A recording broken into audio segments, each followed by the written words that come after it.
예수님께서 지도자라는 말씀을 하셨습니다. 한마디로 얘기하면 진정한 참 스승님의 지도자는 한 사람밖에 없다는 것이죠. 예수님 자신. 그 말씀을 하시는 배경의 의미를 깊숙이 살펴보면 흑사람 코에 생기를 불어 생명이 되는 흑차원의 사람이 사는 이 땅에서 우리는 죽을 때까지 배워야 됩니다. 그 배움은 끝이 없죠. 우리가 죽을 때까지 배운다고 해서 이 땅에서 구속사의 세계의 영광을 다 알게 되어 있느냐면 그렇지 않습니다. 우리가 이 땅에서 아는 정도는 하나님이 각자 허락해 주신 분량 안에서, 은혜 안에서, 말씀의 믿음 안에서 알고 나가는 것이 이 땅에서 우리가 완전한 말씀의 정점에 도달하는 것은 아닙니다. 오직 그런 분은 누구밖에 없다는 거죠. 바로 그리스도이신 예수님 한 분만이 그런 분이라는 것입니다. 그렇기 때문에 오직 우리의 생명의 주, 말씀의 주가 되시는 예수께서만이 우리의 영원한 참 스승이며 그리스도가 되신다 하는 점을 예수님께서 말씀하셨다는 것을 우리가 깊이 생각해야 되라고 믿습니다. 오늘 본문으로 선택받은 바로 야고보 1장 말씀과 디모데전서 6장 15, 16절 말씀과 요한복음 1장 3절부터 5절 말씀을 우리가 깊이 공부해 보면 하나님의 존재의 의미를 깊이 있게 살펴볼 수 있게 됩니다. 하나님은 어떤 존재이신가? 라고 말한다면 출애굽기 3장 14절에서 말씀하고 있는 것처럼 하나님은 스스로 계신 자입니다. 스스로 계신다는 말은 하나님은 우리처럼 원인과 결과로 이루어진 존재가 아니라 짝으로 이루어진 존재가 아니라 완전 무한 영원한 하나로 이루어진 존재이시다. 그런 의미가 있다는 것을 우리가 생각해 볼 필요가 있습니다. 우리 하나님은 우리처럼 원인과 결과로 이루어지지 않았습니다. 하나님은 영원한 원인 자체이시며 영원한 결과 자체로 스스로 존재하신 분이었지 필요한 부분을 무한대 시간 속에서 보충하시고 회복하시고 이뤄나가신 분이 아니다. 하나님은 한마디로 어떤 분이세요? 방금 시작했던 출애굽기 3장 14절 말씀처럼 스스로 계신 영원한 생명 자체이셨습니다. 대부분이 사람들이 이런 표현을 하면 이런 생각을 갖게 됩니다. 무한대의 우주 공간에서 최초로 하나님이 한 생명으로서 최초로 존재하셨다. 그런 개념들을 보편적으로 갖는 것 같습니다. 그러나 그런 것이 아닙니다. 그렇다면 우주 만물은 스스로 계신 자가 지은 것이 아니죠. 스스로 계신 영원한 생명이 계시기 전에 우주 만물이 존재했다는 의미가 되는 것입니다. 그러나 방금 읽었던 요한복음 1장 3절 5절 말씀처럼 우주라는 만물의 세계를 누가 지으셨어요? 바로 스스로 계신 한 생명이 지으셨다는 것이죠. 그러면 스스로 계신 생명이 존재할 때 우주 만물을 지으신 무한대의 어떤 공간은 존재해 있었던 것이 아니냐, 이렇게 생각하기도 합니다. 그러나 그것도 잘못된 것입니다. 그렇다면 스스로 계신 하나님 자신보다 무한대의 공간의 세계가 존재했다는 것을 인정하게 되는 것입니다. 그렇다면 우리가 생각하는 무한대와 같은 그런 전우주적인 공간 하늘, 그것은 누가 지으셨는가? 그것은 분명히 스스로 계신 한 생명이 지으신 것입니다. 그 말씀을 이해를 하려면 요한복음 10장 29절 말씀을 생각해야 됩니다. 내 아버지는 마녀보다 크시다. 그 말씀의 의미는 이런 뜻입니다. 사람이 각자가 자기 부피보다 100배, 1000배, 10,000배 더 큰 부피를 지을 수, 건축물, 조각물을 지을 수도 있습니다. 그런 의미에서 비록 사람은 작지만, 그렇죠, 생명을 가지고 있는 사람은 자기보다 얼마든 더 큰 세계를 지을 수 있다, 그런 개념을 말하는 것이 아닙니다. 요한복음 10장 29절은 바로 우주라는 거대한 공간, 그 공간은, 그 세계는 하나의 스스로 계신 자의 생명 안에서, 자기의 생명 안에서 그 공간, 그 세계를 지으셨다는 것을 알아야 됩니다. 그렇기 때문에 빅뱅이라는 원리가 적용을 되는 것입니다. 생명 안에서 겨자씨 안에 그 생명이 무한대로 폭발해 나가면서, 넓혀져 나가면서 우주라는 공간에 세계가 이루어진 것이지, 스스로 계신 자가 존재했을 때 이미 거대한 우주라는 공간이 있었기 때문에 그 공간에서 스스로 계신 자의 첫 생명이 탄생했다, 그런 의미가 아니라는 것을 지적을 하는 것입니다. 그 생명 안에서 그 생명이 바로 확대되어 나가면서, 확장되어 나가면서, 넓혀져 나가면서 거대한 우주의 공간이 그 생명 안에서 존재하는 것이다.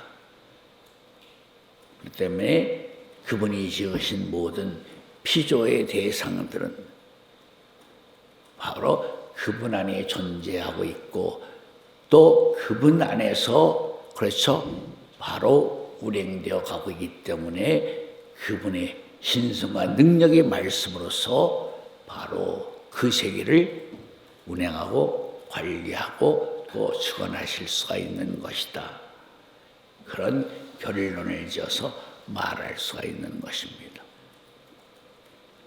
그런 생명 안에 뭐가 있다는 것이죠? 빛이 있다는 것이죠. 빛이 있다. 생명 안에 빛이 있다. 세상적으로도 빛의 속성은 정직, 말하자면 고들직자를 가지고 있죠. 빛은 곧고 바르고 휘어짐이 없죠.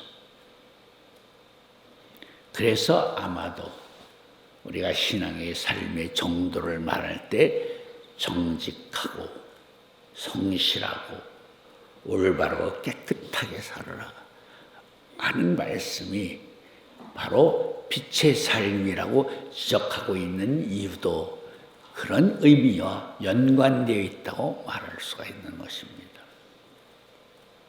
빛은 상대적으로 이루어지지 않았습니다. 빛이라는 빛의 자체는.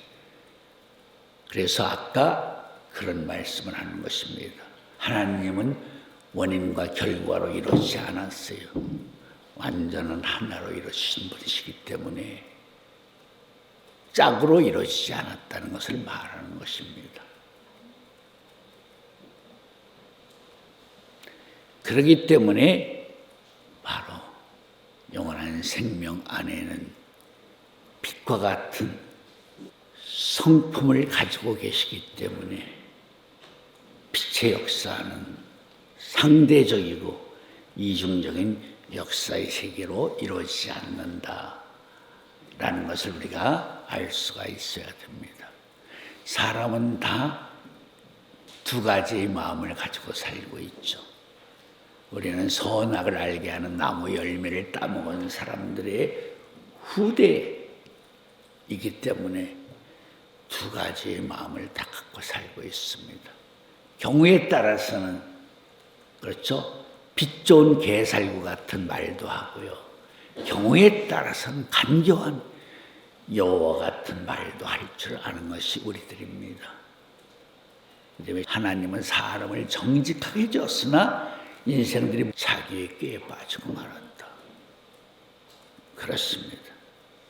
우리는 빛의 고유적인 성품을 가지고 있는 부분도 있지만 또 상대적인 어둠의 고유적인 속성, 어둠의 성품을 갖고 있기도 합니다.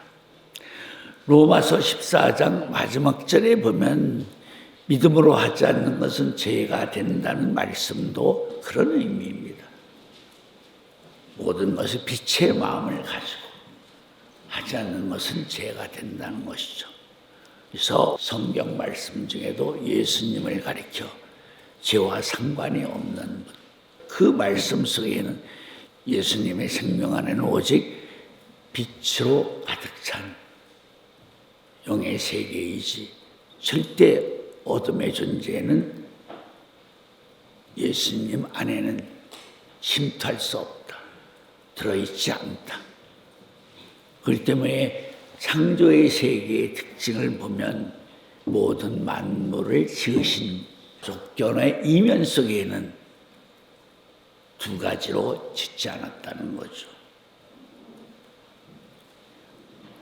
의인이나 악인이나 다 누구나 필요한 대상들에게 똑같은 의와 공도로서 만물의 세계를 주셔서 그 만물의 세계의 영향력을 분별하지 않고 누구에게나 다 공유할 수 있는 입장으로 모든 것을 지으시고 그렇게 행하시고 계신다는 것이죠. 그것이 바로 빛이 가지고 있는 빛의 속성, 빛의 마음이라고도 할 수 있는 것이죠. 그렇기 때문에 우리가 의인과 악인을 말할 때 의인은 빛을 좋아하나 악인은 절대 빛을 좋아하지 않는다는 거죠. 방금 1장 5절 말씀에도 빛이 어둠에 비치되 어둠이 깨닫지 못하더라. 그렇습니다. 어둠은 깨달을 수가 없습니다. 여기서 깨달을 수가 없다는 말은 어둠이 빛을 깨달을 수 있는 지혜, 지식, 총명, 명철이 없어서 깨닫지 못한다는 그런 의미는 아닙니다. 왜냐하면 예수님이 뱀같이 지혜롭고 비둘기같이 순결하는 말씀을 하신 것을 본다면 뱀도 뭘 가지고 있다는 거죠? 지혜를 가지고 있다는 것을 말하고 있는 것이죠. 그러나 빛이 어둠에 비치되 어둠이 깨닫지 못하더라는 말씀의 이면 속에는 어둠의 존재의 의미 자체가 어둠의 속성이 빛을 받아들일 수 없는 구조적인 속성을 가지고 있다는 것이죠. 다시 말하면 빛이 어떤 일정한 대상을 통과하게 될 때 빛이 통과하는 그 대상이 가지고 있는 속성에 의해서 빛이 다른 모양으로 바뀌어질 수도 있다 하는 점을 생각하실 줄 알아야 됩니다. 분명히 독사가 이슬을 먹으면 이슬이 말씀이 뭐가 되죠? 독이 됩니다. 말씀이 말씀으로 통과되지 못합니다. 그런 의미를 우리가 깊이 생각하여 본다면 어둠의 세계는 빛을 빛으로 수용할 수 있는 그런 구조적인 특징을 가지고 있다는 거죠. 그러나 처음부터 어둠에게 그런 것을 줬다는 뜻은 아닙니다. 성경 말씀을 보면. 그렇죠? 즉 다시 말하면 욕심이 장성하면 죄가 되고 죄가 장성하면 사망이 되는 그런 창조 원리의 우주적인 과정을 통해서 빛의 사람도 어둠의 사람이 될 수 있게 된다. 그런 어둠의 사람이 되었을 때에는 그는 분명히 빛의 말씀을 빛으로 영접할 수 없는 그런 전적인 타락의 존재가 되었기 때문에 빛을 빛으로 수용하지 못합니다. 빛을 빛으로 수용하지 못하고 빛을 뭘로 수용할 수밖에 없다? 악으로 수용할 수밖에 없다. 그것을 가리켜서 시편 19편, 사무엘하 22편에 보면 사특한 자에게는 하나님이 그릇됨을 보여주신다 하는 말씀이 적용이 되는 것입니다. 그들은 성경 말씀을 보면 빛의 말씀으로 들어오지 않고 무슨 말씀으로? 어둠으로 들어온다는 거죠. 어둠으로 들어온다는 말을 가리켜서 바로 사특한 자에게는 하나님의 그릇됨을 보여주시며, 이름이 다니엘 12장에 보아도 마지막 때에는 악한 자는 점점 악해질 수밖에 없습니다. 왜? 그들은 서로 산자의 말씀을 듣는다고 해도 이미 구조적으로 빛의 말씀으로 빛으로 받아들일 수 있는 구조적인 조건이 깨어져 있기 때문에 빛을 빛으로 받아들이지 못하고 빛을 어둠으로만이 받아들일 수밖에 없는 저 존재의 의미가 되어 있기 때문에 악인은 점점 악해질 수밖에 없는 것이다 하는 사실을 알아야 되는 것입니다. 그렇기 때문에 다시 한번 우리는 이 문제에 집중해 볼 필요가 있습니다. 생명 안에 빛이 있다. 요한복음 8장 9장에서 예수님이 한 번씩 말씀하시죠. 나는 빛이다는 말씀을. 예수님이 이 땅에 계시는 동안 빛으로 계셨다는 거죠. 예수님이 십자가상에서 말씀을 하실 때에도 운명하시기 전까지도 순간까지도 예수님은 이 땅에서 영원한 생명의 빛으로 계셨던 분이십니다. 운명하시는 순간 빛이 아니셨죠. 다시 바꿔 말하면 엘리 라마 사박다니 하나님 왜 나를 보시나이까. 말씀이 육신이 오신 속사람이신 말씀이 떠나시는 순간 예수님은 빛의 사람이 아니신 순간이 된 거죠. 우리가 똑같은 성정을 가진 사람으로 바뀌어진 순간이죠. 그 전까지는 속사람이 떠나신 전까지는 예수님은 이 땅에 그렇죠 영원한 생명의 빛으로 계셨다 하는 사실을 우리는 알아야 됩니다.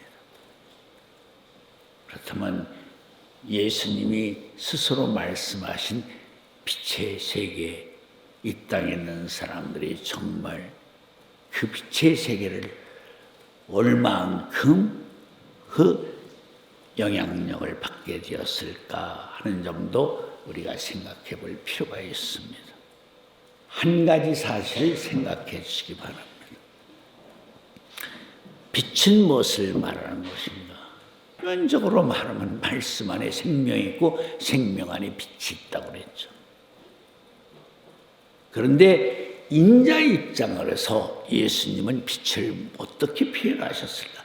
인자를 사람을 기준으로 해서 빛을 소개할 때 그것을 가리켜 바로 예수님은 그 빛을 아버지라고 말씀하신 것이다. 그 빛을 아버지라고 말씀하셨어요. 빌립이 예수님에게 아버지를 보여달라고 말씀을 하셨죠.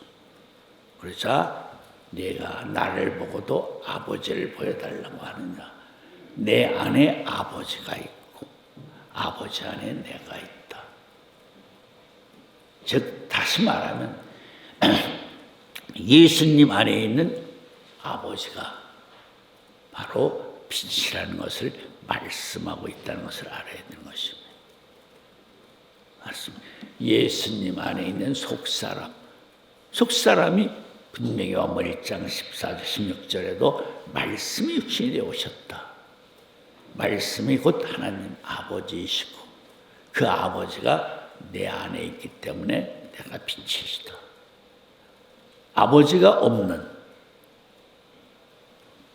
예수님은 빛이 아니십니다.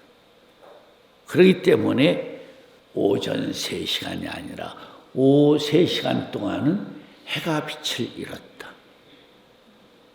해가 빛을 잃었다는 말은 어느 의미에서는 예수님이 자기 안에 있는 아버지 빛을 이 땅에 떠나보내기 위해서 애써 힘써 준비하고 있는 고통의 시간을 잠정적으로 인각적으로 그렇게 표현하는 것이라고도 말씀할 수 있다는 것을 알아야 되는 것입니다.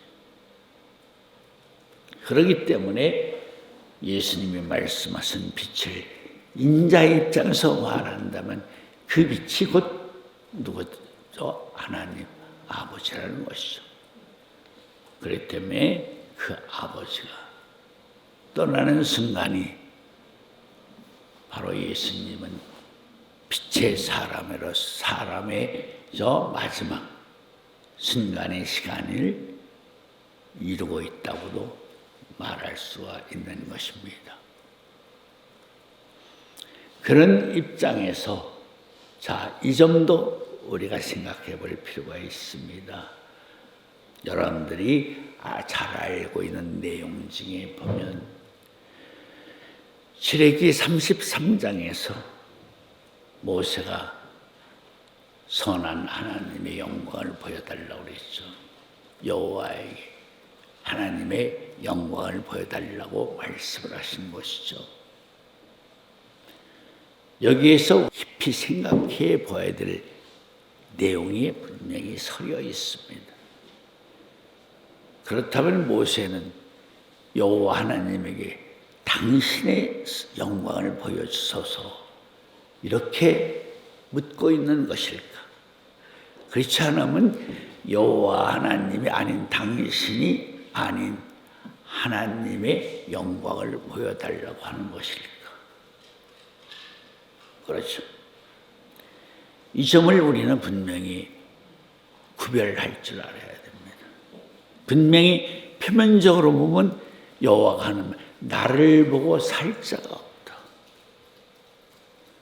문맥상으로 보면 모세가 요구하고 있는 대상은 여호와 하나님이 가지고 있는 영광을 말하고 있습니다.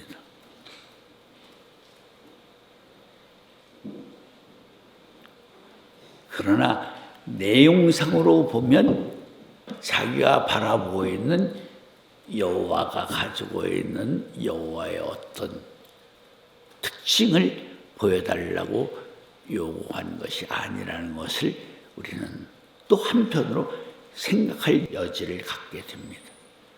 왜냐하면 여호와 하나님 모세는 시내산에서 여러 번 대면을 하게 되었죠.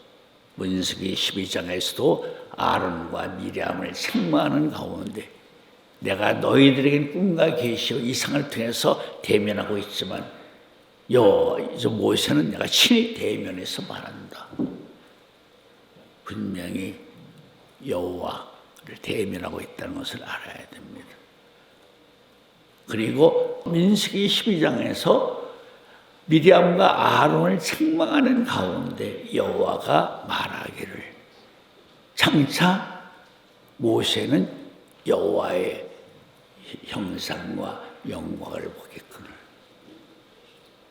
지금 열거하고 있는 말씀의 내용으로 본다면 모세는 여호와에게 질문하고 있는 보여달라고 요구하는 그 자체는 지금 보고 있는 대면하고 있는 여호와를 말하는 것이 아니라 여호와를 통해서 바로 주관하시고 섭리하시고 역사하시고 계시는 때에 맞는 때의 주인을 요구한 것이라고 말할 수가 있죠.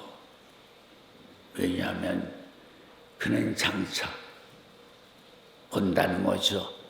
지금은 볼 수가 없지만, 그래서 장차 여호와가 말한 대로 모세가 본 사람이 누구예요? 바로 변화의 산에서 아버지의 영광으로 변화받은 예수님을 모세가 봤죠. 바로 그 점을 말하는 것이죠. 그러니까 결과적인 점을 말한다면 모세가 보여달라고 보기를 원하는 사람은 누구를 말하는 것이에요? 지금까지 한 번도 볼 수 없었던 하나님. 디모데전서 5장 15, 16절 말씀. 가까이 갈 수도 없었던 하나님, 볼 수 없었던 그 하나님을 보여달라고 했기 때문에 그걸 보면 죽는다고 말씀을 한 것이다 라고 우리가 지금 말씀의 형편을 그렇게 결론 지을 수도 있는 것입니다. 그래서 결국 모세는 당대 본인 대에는 보지 못했지만 신학의 역사의 중심에서 때에 등장한 말씀의 역신이 오되어 역사하신 예수님 때에 기어이 예수님이 불러주셔서 모세가 하나님의 품에 존재했던 살아계셨던 그 어느 누구도 볼 수 없었던 그 하나님을, 그렇죠, 모세가 본 것이다 하는 사실을 우리가 깊이 궁구해 본다면 모세가 출애굽기 33장에서 보여달라고 하신 하나님의 영광은 여호와 자신을 말한 것이 아니라 누구를 말하는 것이다? 독생하신 하나님, 예수님을 말하는 것이다. 하나님의 본질, 하나님의 본질은 첫째가 영원한 생명이고 생명 안에는 빛이 있었고 그런 영원한 생명과 빛을 가지고 계신 그분이 과연 어떤 존재로 계시는 것일까? 첫째는 요한복음 1장에서 말한 것처럼 그런 그분이 영의 존재로 계시죠. 수가천 여인에게도 신령과 진정으로 예배드리는 자들을 내 아버지께서 찾으신다. 내 아버지는 천지에 충만한 영으로 존재하신다는 것이죠. 사람들은 여기서 영이라고 말하면 뭐죠? 살과 뼈가 없는 귀신 같은 존재라고 말하죠. 그건 이 땅의 사람들이 개념으로 말하는 영을 말하는 것이고, 산자의 세계에서 산자의 말씀으로 말한다면 영은 분명히 살과 뼈가 있는 존재입니다. 영은 살과 뼈가 있습니다. 예수님이 분명히 부활하셔서 방 안에 있는 제자들에게 내 살과 뼈를 만져보라. 귀신은 살과 뼈가 없지 않느냐. 그래도 못 믿으니까 음식물을 가져와라. 제자들 앞에서 음식을 먹었죠. 그래서 말씀하시 귀신은 음식을 먹을 수 없지 않느냐. 나는 너희가 붙인 음식을 먹고 있지 않느냐. 그래서 예수님은 첫째가 영적인 존재였다는 것이죠. 두 번째, 예수님은 바로 무형상의 존재입니다. 여기서 무형상의 존재란 말은 살과 뼈가 있는 분명한 존재인데도 물질로 이루어진 제약된 인간들은 그 존재를 볼 수가 없다. 그런 존재로 계신다는 거죠. 다시 말하면 이 말씀의 의미는 무형상의 존재라는 말은 비물질로 이루어진 존재를 말하는 것입니다. 천사들과 우리의 차이는 천사들은 비물질로 이루어지고 우리는 물질로 이루어진 존재라는 것이죠. 그런데 여기서 물질로 이루어진 존재가 비물질로 이루어진 존재보다 더 귀한 존재가 될 수 있는 이유는 무엇인가? 히브리 2장 16절 말씀처럼 천사는 구원, 구속의 대상이 되지 못합니다. 천사는 바로 하나님의 형상과 모양대로 지음을 받지 못했습니다. 천사는 하나님의 신성을 이용해 지음을 받았지만은 하나님의 인성으로는 지음을 받지 못했습니다. 그러나 흙으로 지음을 받은 우리는 하나님의 신성과 인성으로 지음을 받은 특징을 가지고 있다는 것이죠. 그렇다면 우리가 지금 하나님의 신성을 가지고 있는 것이 무엇이 있느냐? 우리는 아직 하나님의 신성을 부여받지 못했습니다. 언제 우리는 신성을 부여받을 수 있는 것인가? 언제 우리가 신성을 부여받죠? 우리는 진짜 저 인성과 물질로 이루어진 인성을 가지고 있던 존재였지만 우리가 부활하는 순간 불갑을 썩을 것이 죽지 아니함을 빼고 불갑을 죽을 것이 죽지 아니함을 입는 그 순간에 부활을 받는 순간에 우리는 우리의 물질로 이루어진 재료가 비물질로 이루어진 재료로 변화받으면서 부활받는 순간에 하나님의 신성을 이어받게 된 것이다. 그렇기 때문에 우리가 천사보다 더 뛰어난 존귀하고 거룩한 존재가 되는 것이다. 그런데 여기서 또 한 가지, 천사보다 우리가 하나님의 구속사의 세계의 중심이 될 수 있는, 대상이 될 수 있는 원인은 무엇일까라고 말한다면 이렇게 말할 수 있습니다. 우리가 비록 흙으로 물질로 지음을 받는 대상이 되었지만은 그 물질로 지음을 받는 우리라는 각자의 대상이 비물질로 지음을 받은 사람들 중에서 지명하여 선택을 입은 사람들이기 때문에 비록 우리가 물질로 지음을 받지만은, 다시 말하면 지음 자체로 본다면 천사들보다 비교할 수 없는 낮고 천한 그런 대상으로 지음을 받고는 있었지만, 그러나 지음의 내용의 속에서 살펴보면 바로 우리들이 바로 비물질로 이루어진 대상 중에서 뽑힌 사람들 중에서 우리가 재창조의 역사 속으로 다시 한번 부름을 입었기 때문에 우리는 처음부터 본질적으로 천사보다 귀한 존재가 되었다 하는 사실을 우리가 알아야 되는 것입니다.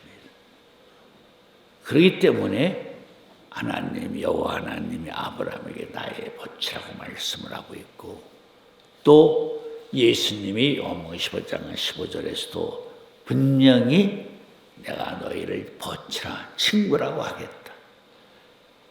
예수님은 우리를 친구로 만들어 주시기 위해서, 그렇죠, 어떤 일을 단행하셨을까라고 말한다면 예수님이 우리의 친구가 되어지려면 이 땅에 있는 우리를 예수님처럼 하나님 아들로 우리를 변화시킬 수는 없습니다. 죄악된 이 땅에서. 그렇기 때문에 예수님이 우리의 친구가 되어지기 위해서는 예수님 자신이 우리를 위해서 자기를 배우고 낮추시는 수밖에 없습니다. 예수님이 우리를 친구라고 불러주시기 위해서 십자가상에서 유월절 양에서 아사살 양으로 자기를 배우고 낮추셨다. 아사살 양이 됐다는 말은 자기가 가지고 있는 신성을 모두 버리셨다는 거죠. 하나님의 영광의 황체도 버리시고요, 하나님의 저 본체의 영광도 다 버리셨어요. 영광의 황체 신성만 버리신 것이 아니에요. 바로 본체의 영광도 다 버리신 것이죠. 본체의 영광을 당연히 버리실 수밖에 없죠. 인류의 죄를 다 짊어져야 되기 때문에. 그러니까 우리와 똑같은 죄인이 된 것이죠. 한마디로 얘기하면 아사살 양은 정말 우리와 똑같은 죄인이 된 거예요. 우리보다 더 죄인이죠. 뭐 솔직히 얘기하면 인류의 죄를 다 우리에게까지 다 짊어지셨으니까. 그렇기 때문에 그분이 바로 우리를 친구라고 편안하게 부르실 수 있는 것이에요. 또 우리도 그 면을 깊이 깨닫는다면 우리가 예수님을 나의 친구라고 편안하게 부를 수가 있는 것이에요. 그분이 우리가 그렇게 자기를 부를 수 있도록 자기를 끝까지 생축에 이르기까지 자기 몸을 베고 낮춰주셨기 때문에, 눈높이를 낮춰줬기 때문에 죄인이 우리가 하나님의 본체의 영광이 왕 계신 예수님을 나의 친구라고. 우리 찬송도 부르잖아요. 우리가 참 여기서 하나 놓치지 말아야 될 것이 있어요. 하나님 아들이 구속사의 세계를 이룰 수가 없는 것이에요. 가장 본질적 근본적인 문제예요. 하나님 아들이, 하나님 자신이 하나님 아들이 구속사의 세계를 이룬다면 처음부터 아담이 선악나무 열매를 따먹을 때 먹지 마라. 먹으면 죽는다. 근데 왜 먹어? 왜 먹어? 간섭하면 그만이에요. 그러나 구속사의 세계는 뭐예요? 하나님 자신과 하나님 아들이 이루는 것이 아니라 바로 하나님이 지으신 자기 형상과 모양대로 물질로 이루어진 아담의 계열, 노아의 계열, 세 번째 아브라함의 계열까지 창세기 18장 18절 이하의 말씀처럼, 히브리 2장 16절 말씀처럼 바로 아브라함의 후손을 통해서 하나님이 그 목적을 이루시는 것이죠. 그래서 예수님도 한마디로 얘기하면 아브라함의 다윗의 후손으로 오셨고 요셉의 후손으로 오셨고, 그렇다고 해서 후손으로 왔기 때문에 하나님 아들이 구속사의 세계를 이룰 수 있다, 그런 뜻이 아니에요. 그것도 파울이에요. 그것도 있을 수 없는 일이에요.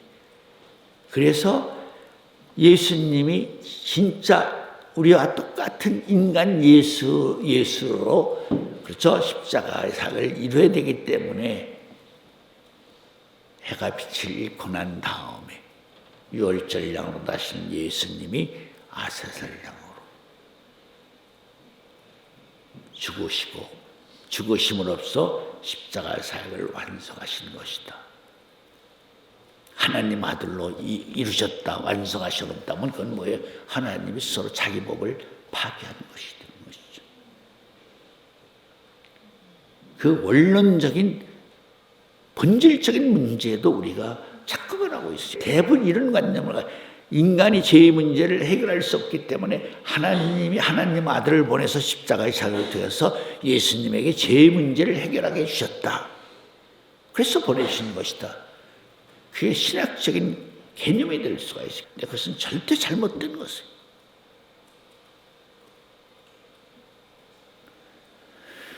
마귀도 그렇게 알고 있었기 때문에 예수님이 부활하자마자 하늘로 올라가신다고 믿고 있었던 것이에요. 다시 말하면, 그래, 좋습니다, 예수님. 당신이 오셔서 당신의 선민 택한 이스라엘 백성들의 죄의 문제를 해결해 주시고 빨리 가십시오.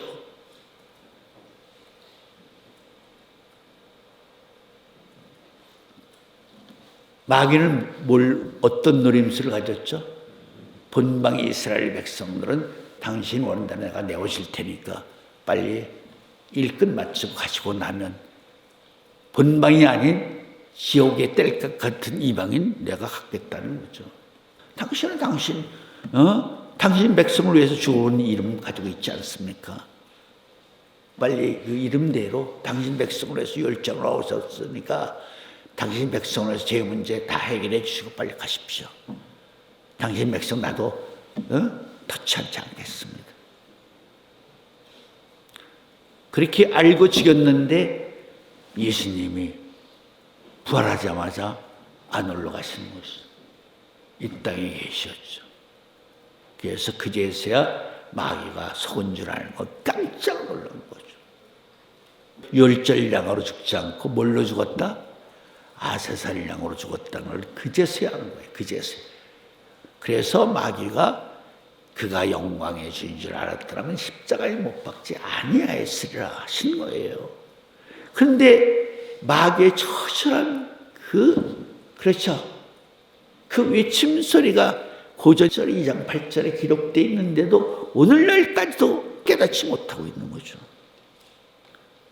정말 안타까운 일입니다. 예수님은 이 땅에 오셔서 우리의 친구가 되어주시기 위해서 이사야 53장 10절 말씀처럼 자기의 영혼을 속건제물로 산제사를 드리신 분이십니다. 그러니까 우리 자신들이 예수님을 친구라고 부를 수 있는 그 칭의를 얻은 것, 우리가 정말 깊이 감사드려야 되죠. 예수님이 왜 나의 이름으로 구하라고 했는지, 이걸 깨닫지 못하는 사람은 다 어린아이 같은 초보의 신앙을 있는 사람들이에요. 내 이름으로 구하라. 예수의 이름으로 구하라. 하나님 아들로 내가 너희를 위해서 죽은 내 이름으로 구하라는 뜻이 아니에요. 누구로? 영광이 간제 본체이신 하나님이 이 땅에 와서 내가 너희들의 죄를 다 짊어지고 너희들의 똑같은 입장으로서 십자가의 사역을 이룬 나의 이름으로 구해달라는 거예요. 여러분들도 지금까지 한번 해보면 그렇게 생각해요. 십자가 사역을 완성하신 하나님 아들인 예수의 이름으로 구하라. 그렇게 다 그렇게 믿고 있었을 거예요, 거의가. 그러나 그것도 그렇게 믿고 있다는 믿음 자체도 본질적으로 잘못된 것은 아니지만, 그러나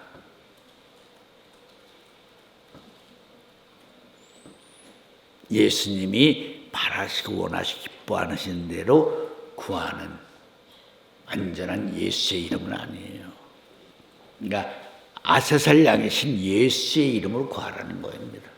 유월절 양이신 예수의 이름으로 구하지 말고 아사살 양이 되신 예수의 이름으로 구하라. 그러니까 예수가 우리의 친구이신, 그래서 예수님이 의를 말씀할 때 친구를 위해서 죽는 사람이 있다면 그는 사랑의 최절정을 이루는 사람이라고 말할 수 있지 않느냐.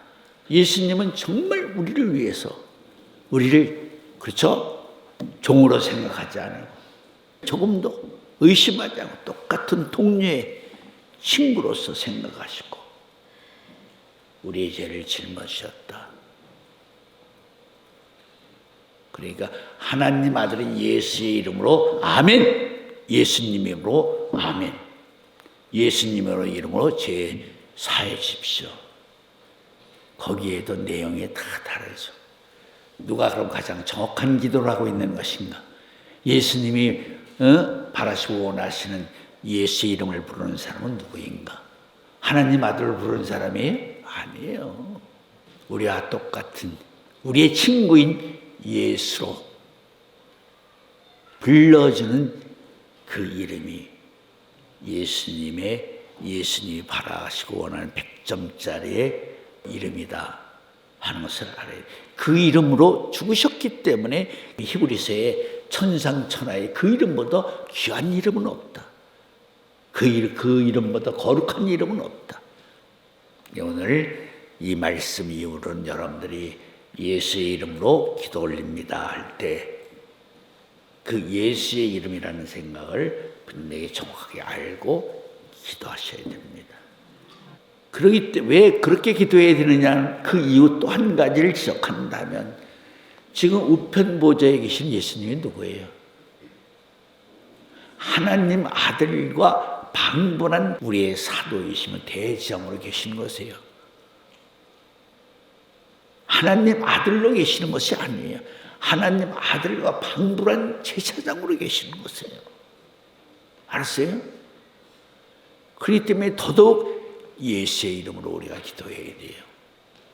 어떤 예수? 우리를 위해서 아사살랑으로 십자가의 사역을 이루신 예수의 이름으로 기도해야 됩니다. 아직 그분이 하나님 아들 한 분밖에 없는 독생하신 하나님 아들로 우편 보좌에 계신 것이 아니 하나님 아들과 방불한 제사장으로 있는 것이에요. 한마디로 누구의 그 이름이 누구예요? 멜기스덱으로 계신 것이에요. 멜기스덱이. 그래서 이 땅에서 누가 탄생에 대해 하루속히 예수님이 십자가 사역을 통해 이루신 그 반차를 따라서 그 길을 따라서 이 땅에 기어이 피조물 중에서 누가 탄생해야 돼? 내 오른손이 너를 구원할 수 있다고 인정받는 40장 10절부터 14절 말씀 인정받는 이 땅에 멜기스덱이 탄생이 돼야 되는 것입니다. 왜? 멜기스덱은 본래가 누가의 자리에 피조물이 입어야 될 영광의 자리예요. 아담과 하와가 죄를 짓지 않고 이긴 자 승리자가 되었다면 바로 아담과 하와가 앉을 수 있는 자리가 하나님과 인간과의 중간에 있는 중보의 자리, 우편보좌죠. 그렇기 때문에 아담에게 준 축복을 잘 생각해야 돼요. 히브리 1장 1절부터 3절 말씀을 잘 생각해 본다면 거기에도 그런 의미가 분명히 서여 있습니다. 아담에게 에덴 동산을 주셨어요. 에덴 동산에 있는 모든 존재의 이름을 짓게 했죠. 이름을 짓겠다는 말은 에덴 동산에 있는 모든 소유물을 누구에게 줬다는 거죠? 아담에게 줬다는 거죠. 아담이 그들의 이름을 줬다는 말은 아담이 바로 생명으로서 메시아로서 걸을 수 있는 길을 통해서 승리한 자가 되었다면 에덴 동산에 있는 존재들은 아담이 지어진 이름을 존재들은 다 뭐에 그에게 절대 순종하게 되어 있는 것입니다. 그래서 히브리 1장 3절 말씀처럼 아담이 타락하지 않고 생명으로서 메시아 그리스도라는 영광을 입게 되면 아담은 바로 에덴 동산에 있는 모든 생물들을 생명이죠. 존재들을 주관하고 섭리하고 운행할 수 있는 주권적인 능력을 가진 존재가 되는 것입니다. 그리고 아담은 자기에 소속된 모든 대상들에게 죄를 사해 줄 수 있는 권세를 갖게 되고요. 또 아담은 우편보좌에 앉을 수 있는 주권을 가진 존재가 되는 것입니다. 히브리 1장 1절 3절 말씀을 잘 생각하셔야 돼요. 그게 아담이 가질 수 있는 생명이 준 권세와 능력이에요. 영광이에요.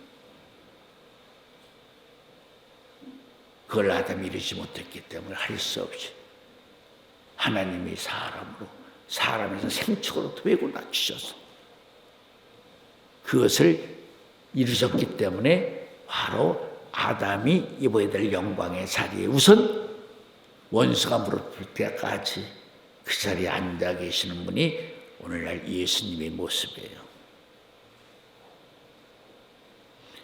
그것을 아는, 그것을 충분히 소화시킨 입장에서 예수님의 이름으로 기도드립니다. 해야 예수님이 기뻐하시는, 연락하시고 응답해 주시는 기도가 되는 것입니다. 지금까지 행여 그냥 오직 한 가지 하나님 아들로 기도한 사람들은 오늘 말씀을 잘 바로 조화롭게 섭리해서 농축시킨 예수의 이름으로 구하시는 여러분들이 되시기를 주님의 이름으로 축원합니다.